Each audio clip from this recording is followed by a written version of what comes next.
Kita masuk ke paket yang kedua ya, chapter 5 suite configuration ya. Ini bagian dari part 2 dari pertemuan kuliah kita. Ya, jadi slide-nya cukup banyak, ini ada 35 slide, oleh sebab itu saya akan menyampaikan agak sedikit cepat ya. Nanti kalau ada pertanyaan bisa kita diskusikan pada saat perkuliahan tatap muka online menggunakan Meet kita ya. Kita masuk bagian yang pertama yaitu konfigurasi dasar dari suite.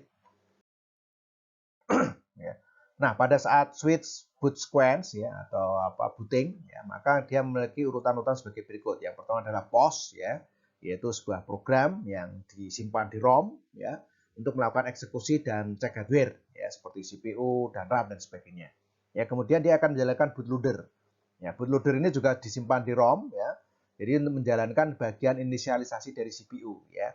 Inisialisasi dari flash system ya, kemudian menemukan letak iOS image-nya ada di mana ya, kemudian menjalankan iOS image tersebut ya. Nah, iOS image ini biasanya nanti bisa didefinisikan di dalam perintah boot ya. Jadi kalau kita ada boot variable ya, itu kita bisa istilahnya apa, untuk menentukan lokasi dari iOS image-nya ya. Nah, kemudian nanti kalau booting ini gagal biasanya akan muncul switch prompt ya. Jadi ada muncul tulisan begini, switch-nya itu bukan tapi switch-nya itu pakai titik 2 begini ya.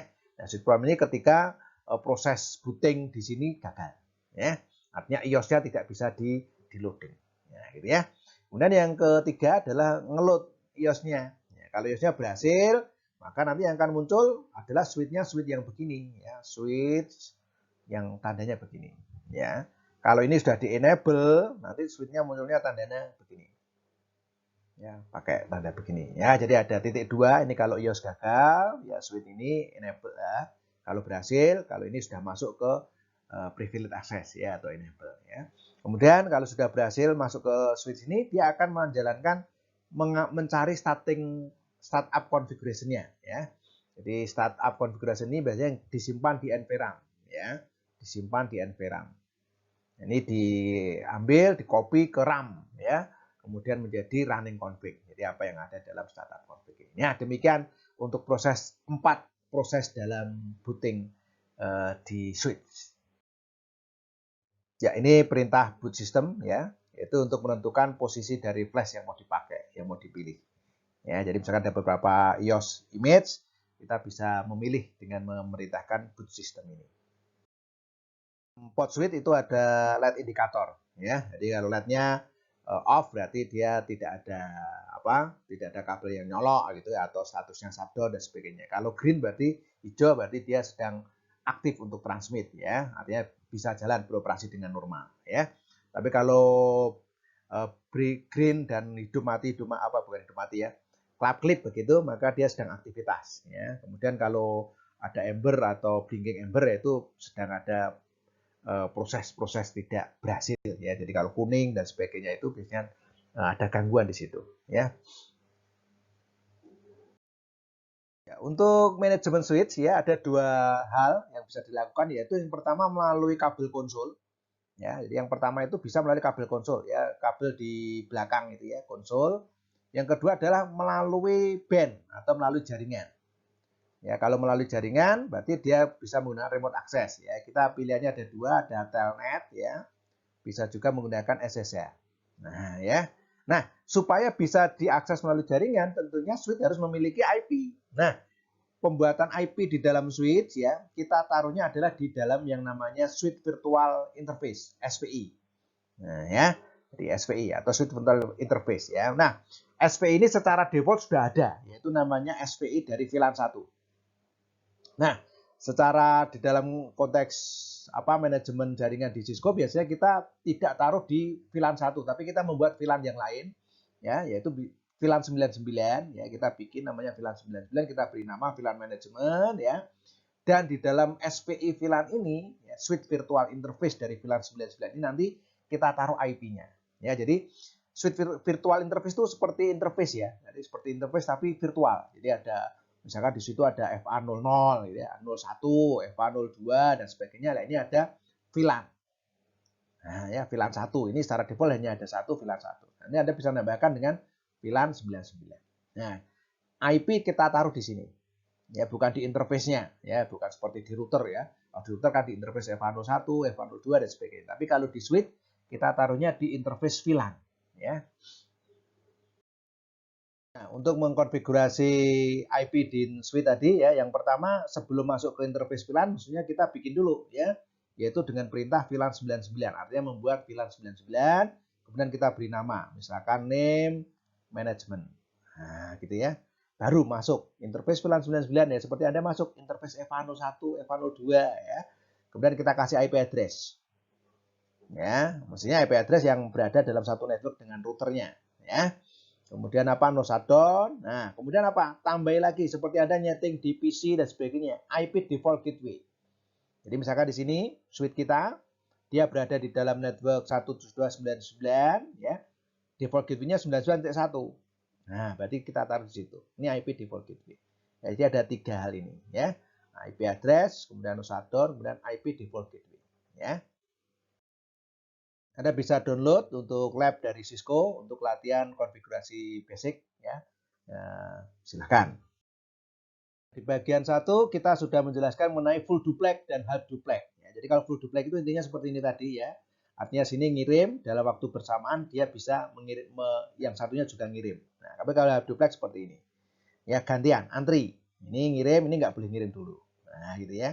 Tapi kalau nanti gantian ini yang sudah ngirim, ini yang tidak boleh ngirim. Nah, seperti itu. Untuk melihat apa status dari duplexnya, itu Anda bisa melakukan dengan show interface dari interface-nya. Ya, show interface FA01 misalkan ya. Jadi Anda bisa melihat nanti ya statusnya apa. Ya. Tapi untuk men-settingnya Anda bisa melakukan dengan ini ya. Interface FA01 kemudian duplexnya apa? Full, auto atau half ya. Speed. Nah, speed itu kecepatan bandwidth-nya ya, tapi secara administratif ya. Jadi bukan kecepatan kabelnya tapi secara administratif ya, speed 100, speed 1000 dan sebagainya ya. Jadi itu gambarannya ya. Jadi ini karena apa? Kadang-kadang ini perlu diatur karena apa? Karena kalau ini sini full duplex, ini half duplex nanti nggak akan ada mismatch dan tidak akan terjadi koneksi ya. Nah, jadi kadang-kadang oleh sebab itu salah satunya harus dibuat dengan auto supaya apa? Kalau sini duplex ini ikut duplex, kalau ini half duplex ini ikut half duplex ya.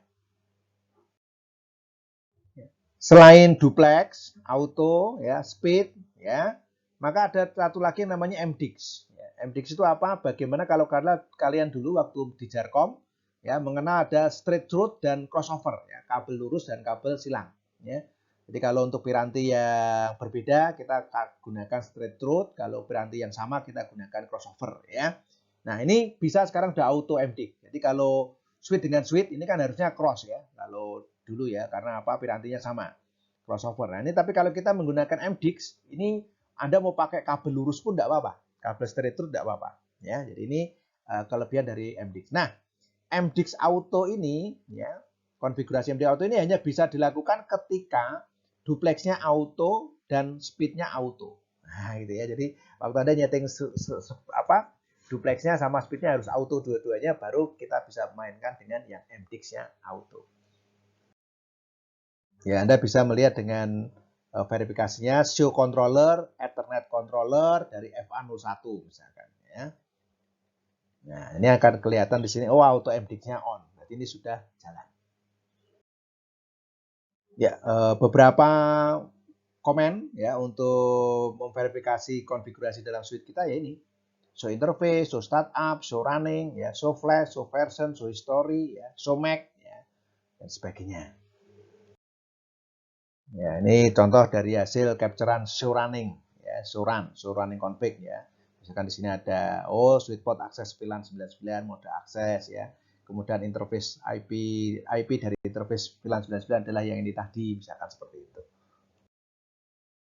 Ya, Anda juga bisa memverifikasi status dari konfigurasi portnya ya.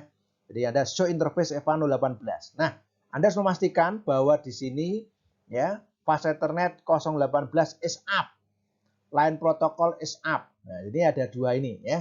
Jadi yang pertama bermain di layer 1 ya, pengkabelan dan sebagainya itu up, harus up ini ya. Biasanya statusnya nih up itu yang paling penting ya. Nanti bisa juga nih apa? Ini up, ini down. Nah, bisa atau dua-duanya. Kalau ini down juga memungkinkan. Ya, tapi yang paling penting ini harus up dan ini juga harus up. Ya, ini lebih detail lagi ya. Ini up, kemudian ini up. Ya, parameter yang pertama ya itu berhubungan dengan layer 1 physical. Parameter yang kedua berhubungan dengan protokolnya, yaitu data linknya. Ya. Jadi kalau ini up maka bisa beroperasional. Kalau ini down berarti ada permasalahan dengan interface-nya. Ya. Ya. Dengan menggunakan show interface fast Ethernet 01, Anda juga biasanya bisa melihat dengan beberapa status-status tipe error ya. Misalkan ada runs, ada giants, misalkan seperti ini dengan keterangan di sebelah sini ya. Ini troubleshooting untuk network access layer ya.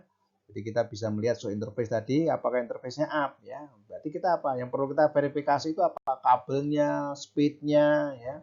Kita bisa juga duplexnya ya. Oh sudah up tapi masih belum jalan. Oh bisa jadi duplexnya yang bermasalah ya. Demikian. Bisa Anda lanjutkan terus ya. Ya, kita masuk bagian kedua yaitu switch security. Ya, ini ada capture dari WireShark ya, yang satu menggunakan Telnet, satu menggunakan SSH. Jadi kita lihat di sini bahwa SSH lebih aman ya dibandingkan dengan Telnet, karena kalau Telnet kita bisa membaca betul nih ya angka-angka dan sebagainya ya secara huruf dan sebagainya. Tapi kalau di SSH akan terenkripsi seperti ini. Ya, jadi ini lebih aman. Sebab itu kalau Anda ingin mengakses suatu switch atau router dari remote ya, itu kalau bisa gunakan SSH ya, bukan Telnet ya. Jadi kalau dulu pernah diajarin dengan Telnet ya tidak apa-apa ya, tapi untuk selanjutnya gunakan SSH ya. Dua-duanya bermain di VTY. Ya, jadi kalau dulu Anda punya line konsol, line VTY, nah ini SSH maupun Telnet bermain di situ. Line VTY. Untuk mengkonfigurasi SSH, yang pertama biasanya kita memverifikasi dulu apakah dia support SSH atau tidak ya. Dan yang kedua adalah apa? Membuat ini IP domain name ya. Misalkan cisco.com ya. Ini kadang-kadang dilupakan. Nah, kalau ini dilupakan biasanya kita nggak bisa membangun key generation ya. Kita nggak bisa membangun key ya, kunci yang digunakan ya. Kalau sudah IP domain name, baru kita masuk crypto key generate RSA. Ya, crypto key generate RSA. Jadi ini enkripsinya menggunakan RSA ya. Nanti akan ditanya mau digunakan bit berapa ya. Nah, kuncinya panjangnya berapa gitu ya. Nah, secara defaultnya 512 ya. Biasanya kita memilih 1024 ini supaya apa? Kelipatan 512 ya. 1024 ini supaya aman ya. Tidak terlalu panjang tapi juga tidak terlalu pendek ya. Nah, kemudian yang kedua berikutnya lagi adalah apa? Membuat username. Ya, database berisi username dan passwordnya yaitu secret ya, secret CCNA. Username-nya admin, passwordnya CCNA. Ya, gitu ya. Username. Jadi ini username ini nanti akan dipakai apa? Pakainya login lokal nanti. Login lokal ini, ya. Jadi kalau Anda dulu waktu Telnet itu kan hanya login biasa. Karena apa? Tidak pakai username. Kalau Anda pakai username, ini loginnya login lokal. Nah, gitu ya. Kemudian yang kedua, yang berikutnya lagi adalah masuk ke line VTY-nya, ya. Kemudian Anda masuk login lokal, ya. Sudah. Kalau dulu di Telnet kan ada passwordnya. Ya, kalau ini enggak, karena password sudah ada di lokal ini, username dengan password CCNA, ya. Kemudian secara default untuk VTY itu transport inputnya yang boleh masuk itu adalah Telnet. Nah, ya, jadi oleh sebab itu Anda harus ganti transport inputnya, Anda ganti dengan SSH. Nah, ya karena di sini transport itu ada dua pilihannya, secara default Telnet, ya. Kemudian sehingga kalau anda nyetingnya Telnet, Anda nggak perlu mengetikkan transport input Telnet, ya karena sudah default pasti Telnet. Nah, kalau Anda ingin mengganti, Telnetnya ditutup berarti SSH. Nah, ya transport input SSH. Atau Anda gunakan dua-duanya juga boleh, ya transport input all misalnya. Itu untuk Telnet sekaligus SSH. Ya, jadi demikian urut-urutannya ya. IP domain name, kemudian generate RSA, kemudian apa namanya pasangannya tadi kuncinya 1024, kemudian username, ya, kemudian transport inputnya, nah, ya, kemudian mengenable SSH yang versi 2, IP SSH versi 2. Demikian urutan untuk konfigurasi SSH pada switch. Ya, jadi untuk mengakses SSH ini ya Anda bisa melakukan dengan putih ya, putih configuration ya, kemudian Anda pilih yang SSH di sini ya portnya ya. Kemudian alamatnya tadi berapa? 172, 17 misalkan ya, 99.11 dan sebagainya. Nanti akan muncul di sini. Ya. Login, Anda masukkan username-nya apa? Oh, admin. Kemudian password-nya apa? Oh, tadi adalah CCNA, gitu ya. Kemudian masuk ke password enable-nya. Ya, demikian untuk komunikasi SSH. Anda bisa mendownload ya paket tracer configuring SSH dari CCNA cisco.netpacket.com ya di perkuliahan kita. Nah, untuk keamanan kita masuk di suite port security ya. Untuk keamanan yang kedua yaitu adalah apa? Untuk port-port yang tidak dipakai kalau bisa di shutdown ya. Artinya dimatikan supaya tidak bisa diambil oleh hacker atau attacker ya. Jadi ini shutdown. Jadi semua yang tidak digunakan di shutdown. Nah, shutdown tersebut bisa dilakukan secara manual tadi dengan shutdown semua atau kita bisa lakukan dengan menggunakan port security. Ya, jadi apa? Artinya apa? Port security ini akan membatasi banyaknya MAC address yang diizinkan untuk mengakses. Ya, jadi setiap PC itu kan punya MAC address. Nah, MAC address yang didaftarkan saja yang boleh mengakses, gitu ya. Nah, secara ketika ini diaktifkan, maka secara default itu hanya satu MAC. Jadi satu port itu hanya satu MAC. Itu kalau ini diaktifkan, gitu ya. Nah, nanti kalau ini dilanggar, ya, maka akan muncul violasi atau pelanggaran, ya. Jadi bisa di shutdown nanti, ya, shutdown otomatis, gitu ya. Nah, untuk metode yang digunakan port security, ya, itu adalah yang pertama bisa statik, ya. Jadi manual, Anda ketikkan suite port, port security, MAC address, ya, kemudian alamat MAC-nya berapa? Oh, punya Pak Nuk alamat MAC-nya sekian, didaftarkan. Suite port, port security, MAC address, ya ini seperti itu, ya. Bisa lebih dari satu, teman-teman, ya. Kemudian secara dinamik berarti apa? Anda nggak perlu mengetikkan secara manual seperti ini, suite port, port security begitu, ya. Tapi Anda ketik aja suite port, port security dinamik begitu, nanti akan secara dinamik dia akan belajar. Oh, suite yang masuk MAC-nya sekian, ditulis secara begitu ya. Nah, kemudian yang ketiga adalah sticky. Sticky ini juga sama dengan dinamik ya. Cuman bedanya apa? Kalau dinamik ini tersimpannya di running. Ya, jadi artinya apa? Kalau switch-nya di restart akan hilang. Tapi kalau sticky ini seperti Anda ngetik yang manual ini. Ya, tetapi tidak ngetik manual tapi seolah-olah ngetik manual gitu ya. Jadi dia mau membaca sendiri, mempelajari secara mandiri, switch-nya belajar, oh ada PC-nya nyambung dan dibaca MAC-nya. Kemudian seperti diketikkan, switch port, port security, MAC address yang dibaca tadi. Ya, itu namanya sticky ya, agak lebih pinter ya. Jadi switch port, port security, MAC address, sticky.